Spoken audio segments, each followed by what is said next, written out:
Good evening. I know it's been a long time there since I've done a video, but the reason why is because a couple months back, I had a serious slip and fall inside the shower, and I was a little bit off my feet for quite some time. It was a heavy blow to my back, my lower back.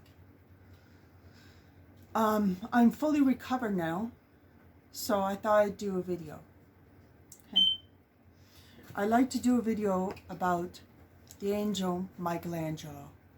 Okay. Now, a lot of Christians know this story, and not many Muslims know this story. Okay. It's kind of like the story of the Battle of the Dragon. And it goes back to the fact there that Lucifer was sitting at the right-hand side of God. Lucifer was the most beautiful angel in all of creation. And he was the sun's star. He was the star of the sun. You know? God loved him. God loved him a lot. You know? Obviously, he didn't see it that way. When the fact is that he became envious and jealous of God and became arrogant enough, so involved in himself that he thought, I can do a better job than God can. I can do a better job than Allah. That's a problem. You know? That position was never given to him. Okay? And it was never offered to him in the first place. Never. So I don't care how much of an opportunist he thought he was.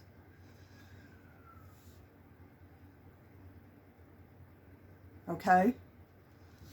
He wasn't going to get very far. So anyways, there was a battle. And he took 1/3 of the angels followed him out of the heavens. Okay? He put himself as a brutal, fierce dragon, as an image of a brutal, fierce dragon before everybody. Okay? Thinking that he could intimidate Michelangelo, that's the most strongest angel that was ever created. Okay? That he would scare Michelangelo.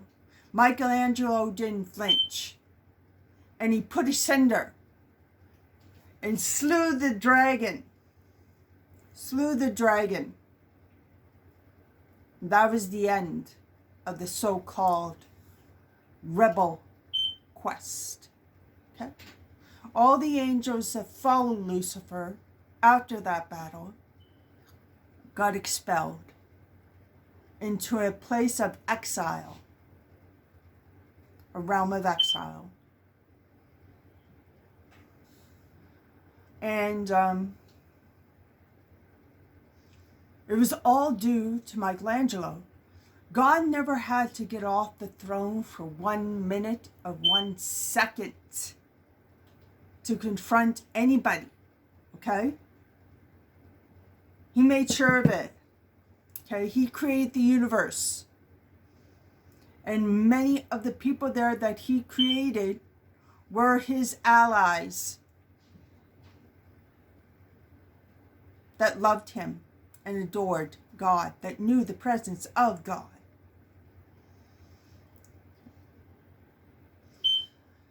So anyways, much time has passed until God had a revolution and he says, I'm going to create a new thing, a new creation. out of this desolate planet that has no life, there's going to be life. I will breathe life into this planet, and I will call it Earth. Okay? I will call it Earth. So he did, by the word. Okay? He created the mountains. He created the foundation. He created everything. The gases in the air, everything. To make it humble enough for his most masterful creation of all, a creation that reflects himself. So he created man. He created Adam. He created a woman at the same time too. She was an angel, and her name was Lilith. Okay? Now this is important there that you hear this. Okay? Lilith, okay, was an angel. She was created as the same creation as the angels. Okay? As the angels. And Adam was created as a human.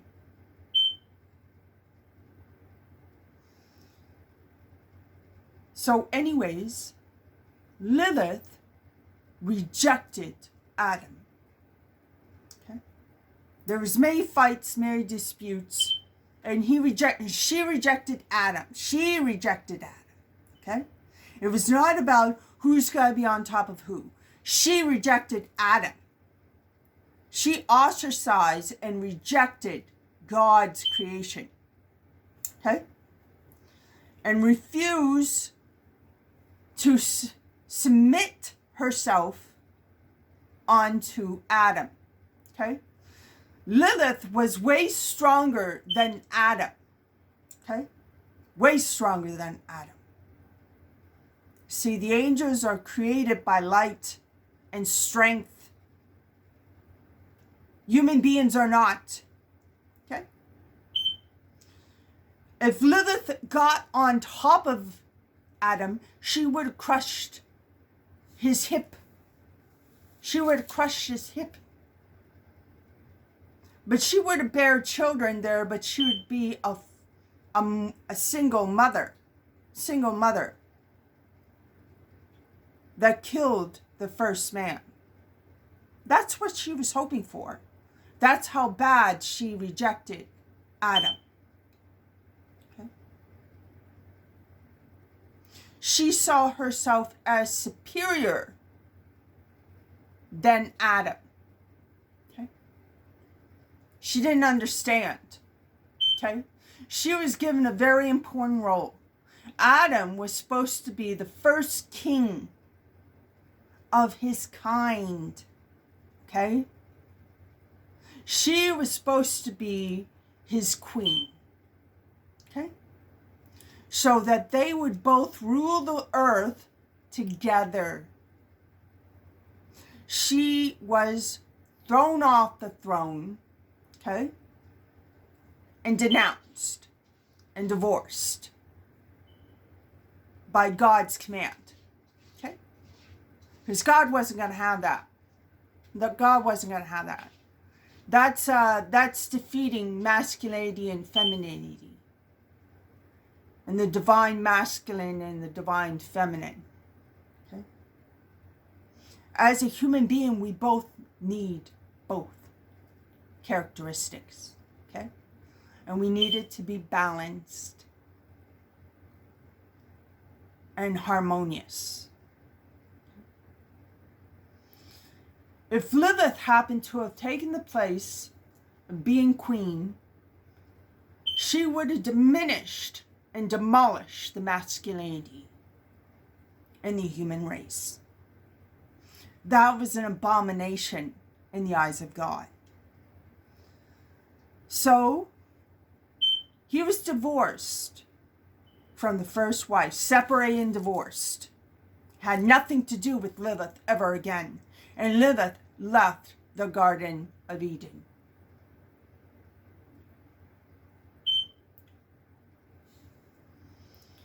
So God was in a turmoil.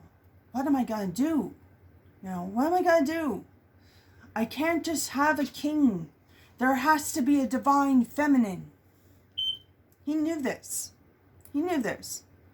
So he shaped and created her in the same image as man, but way more radiant and beautiful. To be the excellence to a king. The excellence to a king. So that they can showboat each other off.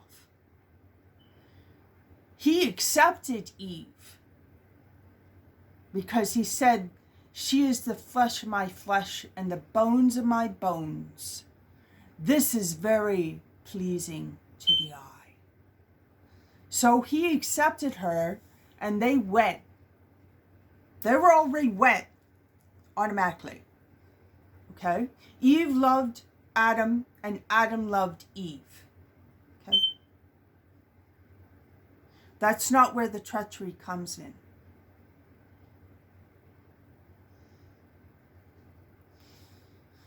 Lilith returned to the Garden of Eden. Okay? By this time, she was the wife of Lucifer. Okay? She was already a demonic entity. A demon. And a sworn enemy against man. Okay? She came back to the Garden of Eden, but she didn't come back alone. She came back with the essence and the presence of another angel that took the form of a serpent. The most crafty and creative and sneaky creature of the forest is a snake.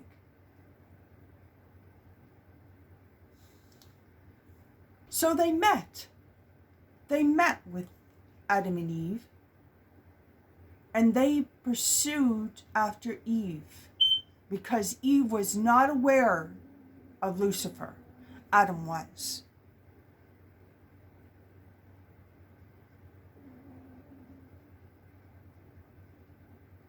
Adam was. Adam was well aware of Lucifer. That's my cat. She's kind of getting fed up with her kittens. Yes, my cat had kittens. And she's fed up with them. She wants to see them gone. They'll be gone shortly enough. Don't worry about that. Anyways, back to the story. So the serpent, with his crafty creative methods, created a story, okay, by undermining what God told them. Okay, God told them, you touch the fruit of knowledge, you die. He undermined that. He says, no, you surely will not. You will not die. You become God, just like him. But what they were not aware of, they were already in a position of goddess and godlike potential. Okay? God was just an influence to guide mankind. Okay? So another influence interfered with this through a lie. So Eve became deceived and thoroughly pursued by Lilith and the serpent. Okay? The serpent wasn't alone. She was like saying, yeah, you take that apple, Eve. You take that apple, Eve, Adam. You take that apple. Okay? You want to be like royalty? take that apple. So they did. Naively, they did. They were unaware of what was to come. Okay? So it was the beginning to the very end. Okay? Where Lucifer will reign for many millenniums. Millions and millions of years. Okay? Will reign for millions and millions of years. Because that was millions and millions of years ago. Before all that, there was no life. There was no life. Okay? It was God that breathed life into the earth. And so it is.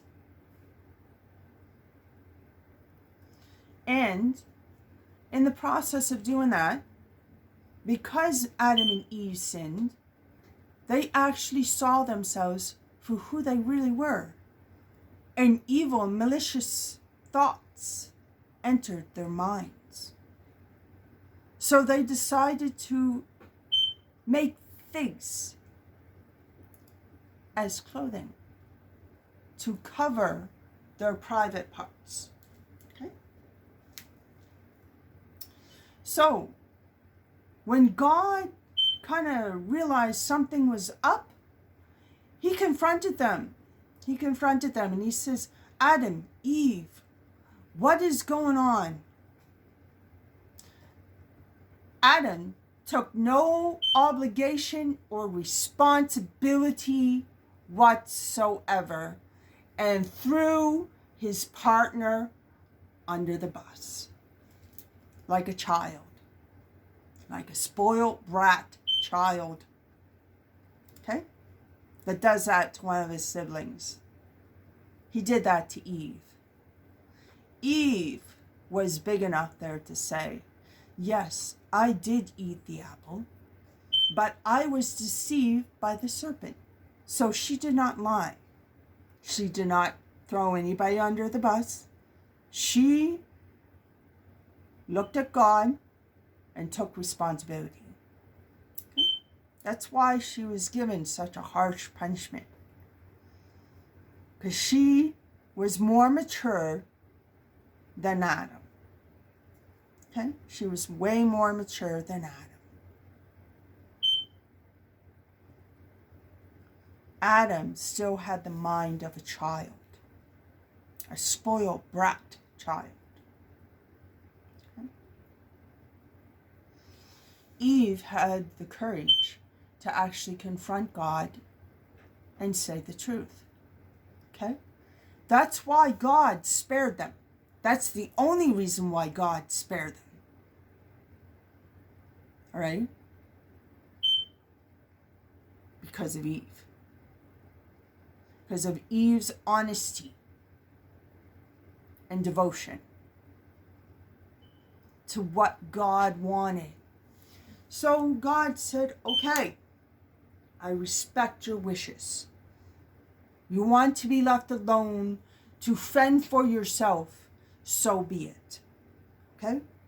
But you will not stay in this luscious land of Eden. And he literally took them in the air and threw them, boom, into Safari Desert.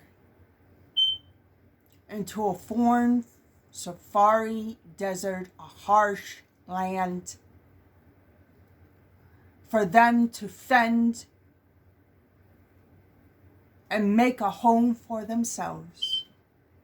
And he dethroned them. He dethroned them. Okay? And an angel now guards the fruit of life. Don't ever get it twisted that the fruit of knowledge and the fruit of life are the same. They're not. Okay? They're not. They're not the same. And you may think there that God does not want man to be smart, does not want man to be brave and smart and educated. No, that's not the case. God wants man and woman to be educated. Thoroughly. Wants them to be educated thoroughly and equally. Wants them to be educated thoroughly and equally. It was not to prevent man from learning things. Remember what I said? God was an influence to guide and support man. Now that Eve had done what she had done, God had to veer away and go away. Okay? He had to make a distance between him and his creation. Okay? Because of what she did, because of what they did. Because they both ate the apple at the same time.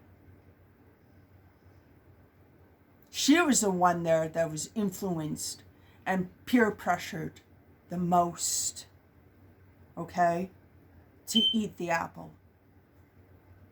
Because she was unaware that Lucifer ever existed. Adam was aware that Lucifer existed. And that there were demonic entities with Lucifer. And because of what they did, okay? Yes, they lived a long life. But their bodies grew weary and weak and old. And became a burden onto their children. Became a burden onto their children. Adam lived to be 300 years old. Eve lived to be 300 years old.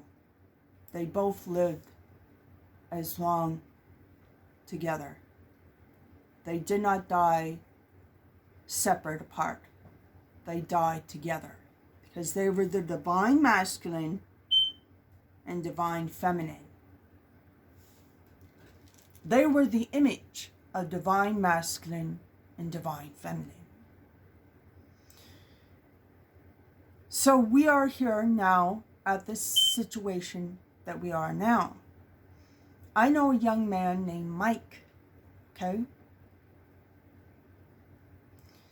And he was named, him and his brother, his twin brother, was named Gabriel and Michael. Okay? His mother named him after two very important archangels. Gabriel holds the essence and the power of the Holy Spirit. And Michael holds the power and the entity of protection, of authority, courage, and protection towards mankind.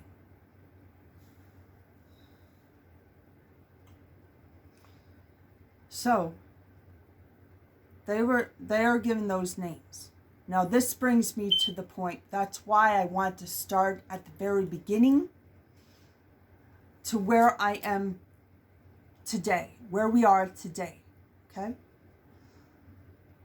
Michael has met up with many women that happen to be Jezebels, okay? Jezebels. And that's obvious. I mean, there's a lot of young people there today that are falling into the trap. They are doing drugs and wanting a free ride. They're doing their drugs. Okay. So he's in that puzzling situation. Okay. That's only going to escalate him downhill instead of where he should be, mimicking after his name as a courageous and brave man. So anyways, like I said, he's met with a lot of Jezebels. A lot of Jezebels. And I'm sure that there's lots of men out there that are woeing and complaining about the women of today's generation. Complaining about the today's generation woman.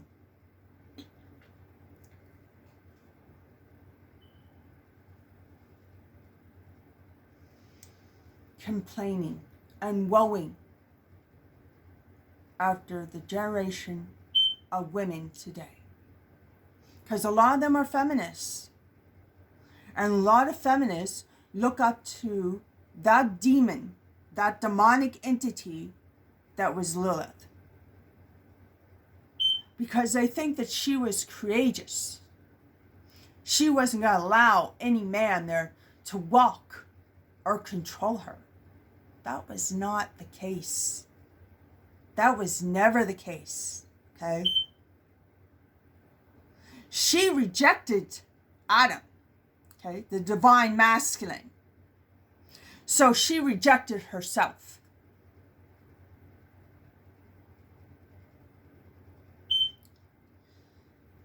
You women that say that you're feminists there, you ain't fooling no one.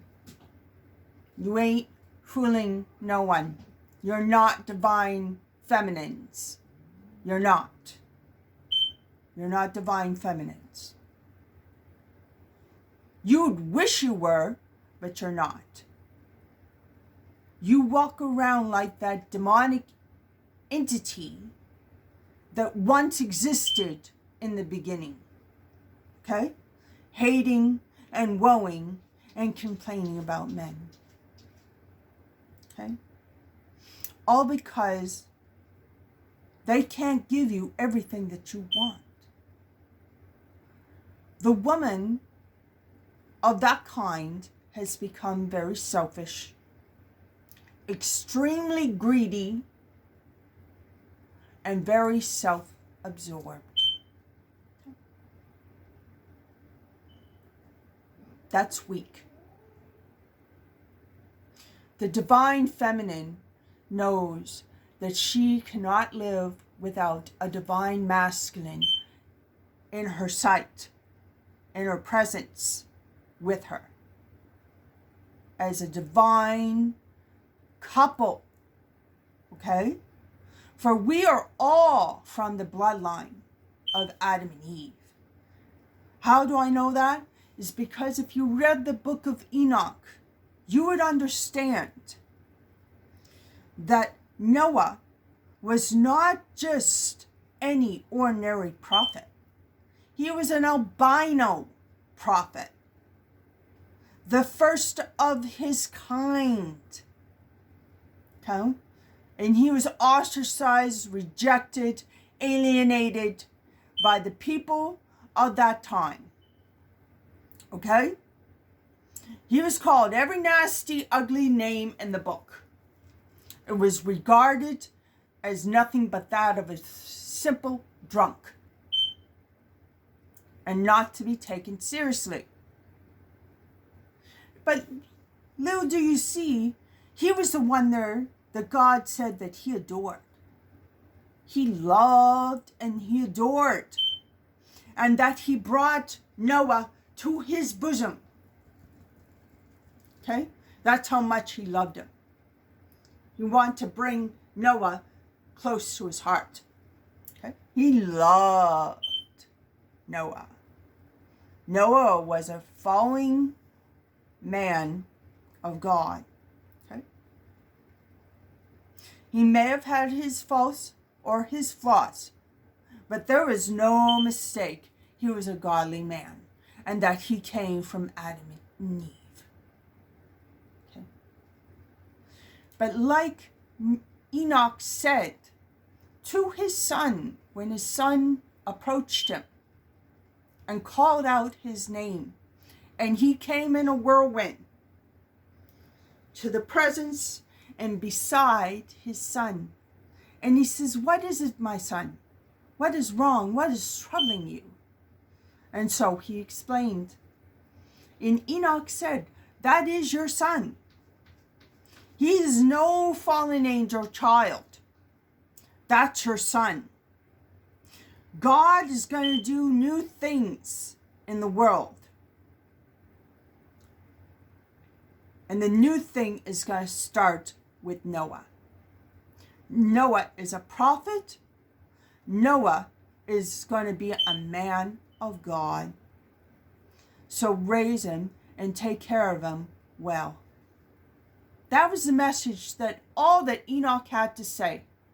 And then he vanished. He disappeared.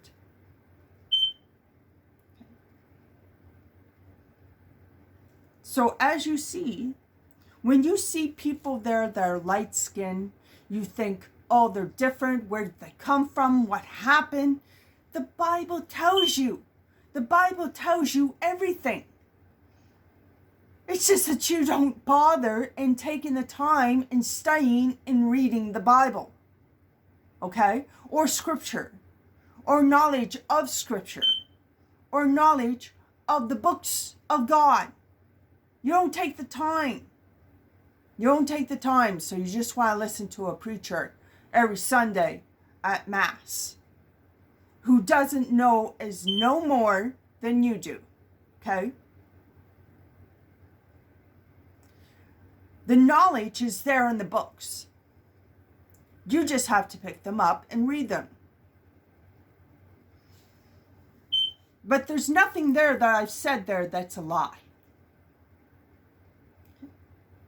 Nothing that I lie. And the books of God there are my proof that I am not lying to you. And I'm not making anything up. But the reason why I wanted to get to this point of the story is because there are many girls that have taken up the spirit of the Jezebel and the spirit of Lilith. Okay? And you're not fooling anyone. You're not fooling anyone. You're not impressing anyone. Okay? Any girl that would be impressed by that is got to be a fool. And wants to dethrone herself there from something there that she was never purposely made for. Okay? The woman is the divine feminine.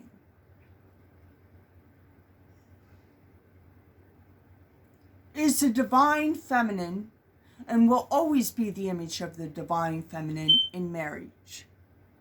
Okay? A lawful good woman will prepare herself to be married, to be marriage material. Marriage material. Education-wise, knowledge-wise, spiritual-wise, and even in physical-wise.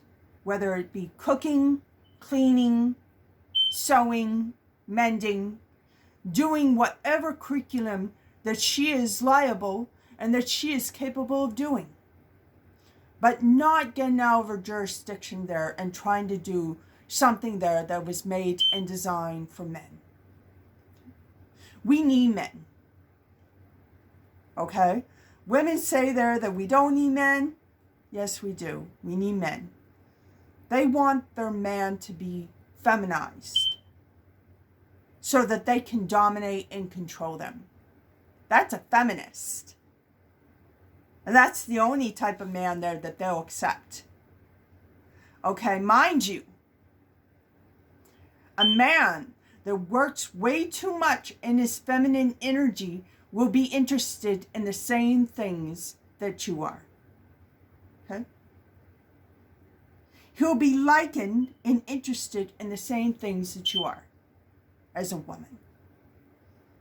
Women are naturally drawn to men. Okay? They are.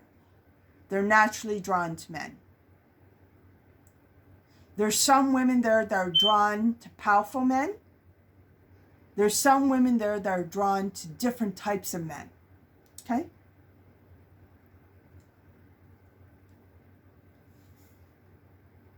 But you want to make yourself marriage material. How do you do that? You do that through your actions. Okay? You start at a very young age. And you do that through your actions. Okay? Your actions will tell the story of who and what your character is. Okay? I have no kids. I went through the 90s and I saw all kinds of horrific things the kids were doing at that time and got away with. Treacherously. Okay? A lot of women there had kids so that they can support their drug habit. Okay? They didn't have kids out of love, out of cherishing them, out of even wanting to raise them. They did it for income-wise, for support and income-wise. She got more privileges having children on her elbow, okay, that got her way more ahead than someone like me that chose not to take that road. Chose really strongly not to take that road and not to do drugs and not to do anything that would hinder me from my goal in being marriage material. The proper, divine marriage material. Okay?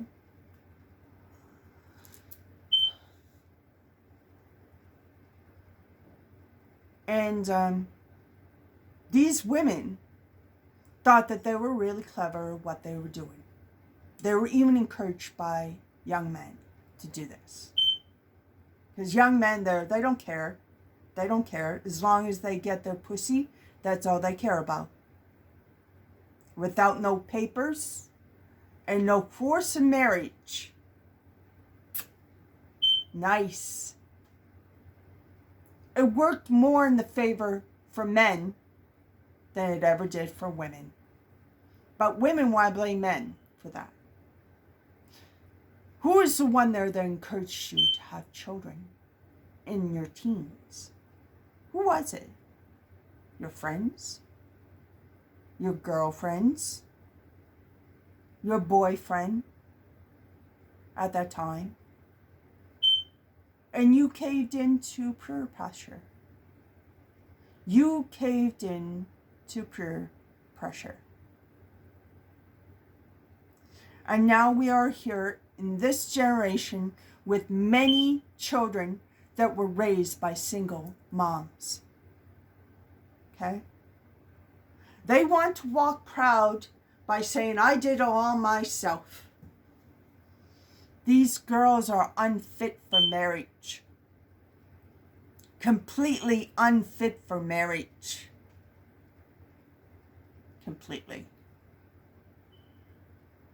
This is the worst generation ever of women and men. Worst generation ever of women and men.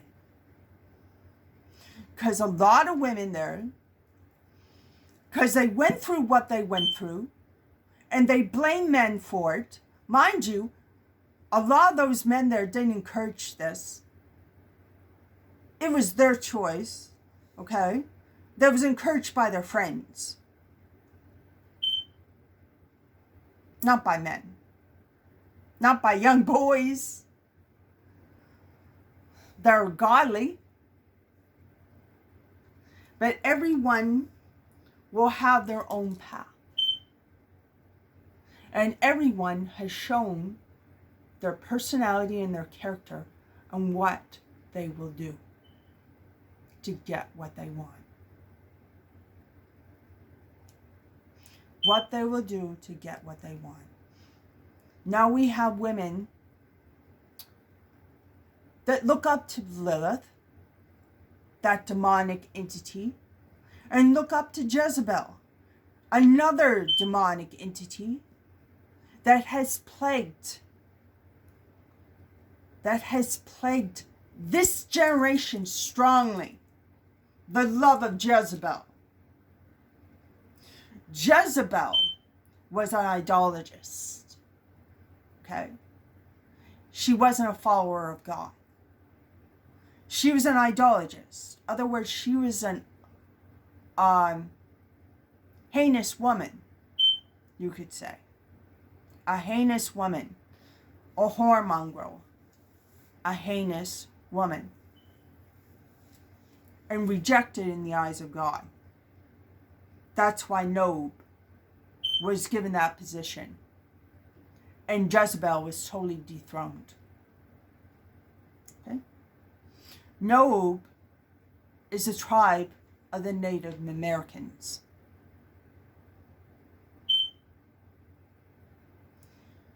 You women there that have hosted this demon in your heart and in your soul, you can be beat. You can be overthrown and dethroned by faithful, godly people. Because there's no one stronger than God. Your threats are empty, just like they were towards Elijah. They're empty.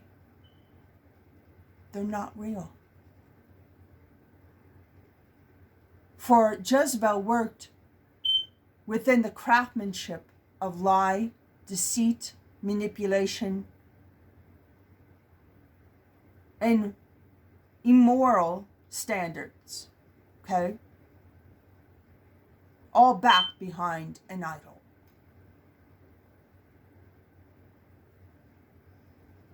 She was a manipulative liar. She was a big time manipulative liar. How many girls have young men have met up with that can say most of the women out there are manipulative liars? And they make it very obvious by the way that they dress, how much makeup they put on. They put on cakes of makeup, okay, and appear themselves there as something that they're not even close to, okay?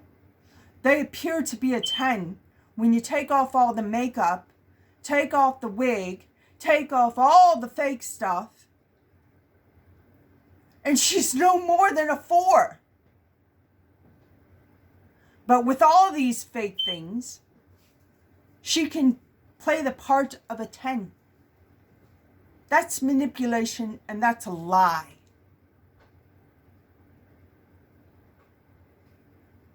And that's blasphemy that was mentioned out of the mouth of Noah in the time of the flood. That was blasphemy. Because a lot of makeup there was taught by the fallen angels. The fallen angels misled man.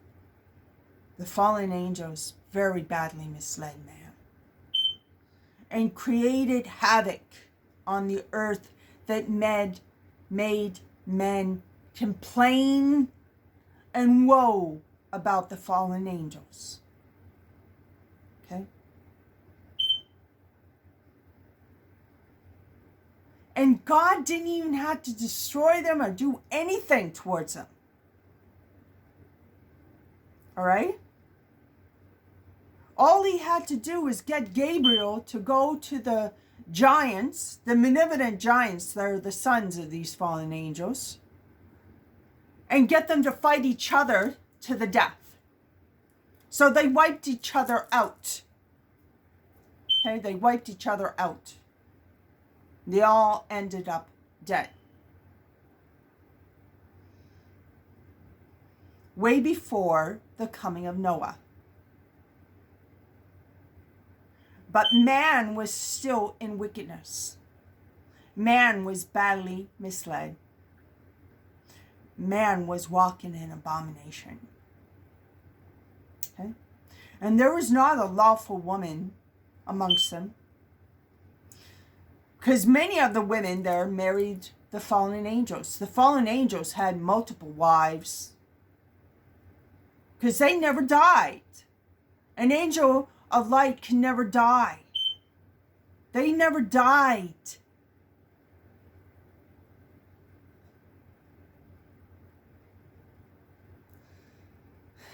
But they had multiple and multiple wives. When one would die, they would get another younger one to take its place.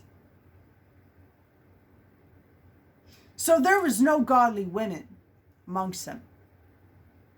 Men and women were badly misled in a lifestyle that they were not ready for. Okay? And they laughed and wallowed in wickedness. And it was an ungodly time.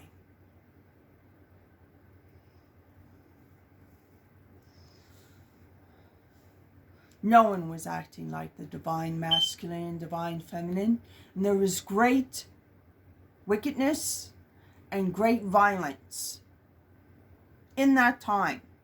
Right now, where we are today, there is great wickedness, abomination, and violence on people. Now, I'm not just saying this about men and women. There's violence towards the gay community in personal. And a lot of people can relate to this and say they've had a partner that was violent towards them. And they never understood why. Why did that happen? Why did I meet up with this person? Why did I fall in love? And they ended up in the same circle. So violence has touched everyone. And trust me, this generation is no different. Violence will touch them too. Okay?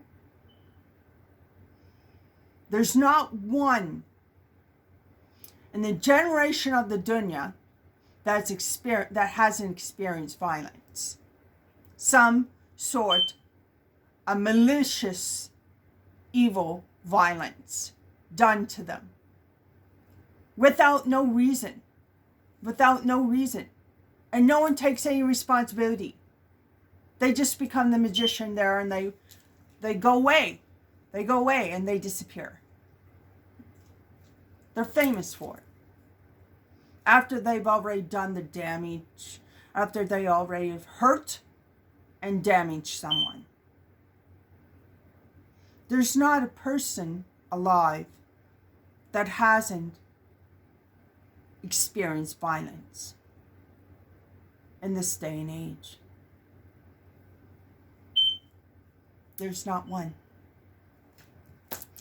Including men, including women, there's not one. I feel for Mike because I know what his name means. Okay? And he's putting up a fight. He's putting up a fight, a good fight. But it's time to come home. Out there is very violent. The streets are very mean and violent. Okay? Anybody that is 40 or older knows this. The streets are evil, malicious, and violent. It's no place for anybody. Okay? So come off the streets and come home, Mike. Come off the streets and come home. Come home to faith. Come home to life. A better life. A real life. Come home to a clean, stable home. Come home. Those streets were never for anyone. And there's nothing glamorous or glitter about it. All right? And so many people can tell you the streets are filled with the club. Streets are filled with strippers. Streets are filled with ungodly and unclean men and women. All right? That's all you'll get. That's all you'll get is your heart broken by the end of it all. And you'll end up like the story of the two sons. One stayed on the farm and helped his father, and the other one ventured out. Now, everybody knows the ending of this story. The one that ventured out ended up coming back, wounded and broken. Okay? That had nothing to show for it. Okay? Because whenever he got something there, someone came along and stealed and looted him. Okay? So it was all in vain. It's always in vain. It's always in vain. Streets are not for anyone. And it never has been. Okay? It's all in vain. You think that you can make a living out there on the streets? It's all in vain. Whatever you gain, whatever you get, will be mugged, robbed, and stolen from you. Violently. It will be all in vain. Time to come home. He eventually came to his senses, and he started working towards home. Broken and beaten. His father saw a glimpse of him in the distance, got up from his chair, and ran to his son. Clothed his son in the finest of linens, finest of foods, finest of everything, okay? As though he's never left. You know? And he says, I do not deserve this. The streets got to him. He forgot who he was. He forgot who he was. It's time to come home before you were beaten and broken from those nasty, ugly streets. There's nothing out there for you. There's nothing out there for anyone out there in the streets. Okay? So it's just another way of saying, once you've had your fun, once you've had your partying, once you've had all the experience that you've had out on the streets, it will be all in vain. And you'll be wanting to come home. Come home. Come home to faith. Come home to the path that you were always created and meant to follow. Okay? Come home.